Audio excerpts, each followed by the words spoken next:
Welcome! In today's video, I'll be showing you how to unhide your Facebook text story on PC following the latest update. If you've hidden your story from certain people and now want to make it visible again, you're in the right place. Let's walk through the steps together, so you can easily adjust your privacy settings and share your story with the right audience. First, open Facebook on your PC by going to facebook.com. Once you're on the homepage, look for the Create a Story option and click on it. Next, you'll see a few options for creating different types of stories. Go ahead and choose Create a Text Story. This will allow you to write and customize a simple text-based story. Now, on the left side of your screen, you'll see a text box where you can type your story.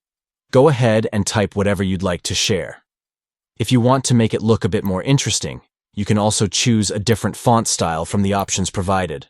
Once you've written your story and customized the look, it's time to adjust the settings. In the top right corner of the screen, click on the gear icon.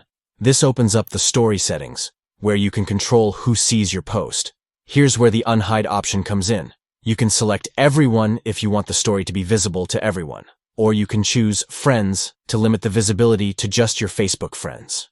If you've previously hidden the story from specific people, click on Hide Story From and uncheck the profiles of anyone you no longer want to exclude. This will unhide the story for those people. After making these changes, click Save to confirm your new settings. Finally, click on Share to Story to post your story for the selected audience. And that's it. Your text story is now visible to the people you've chosen.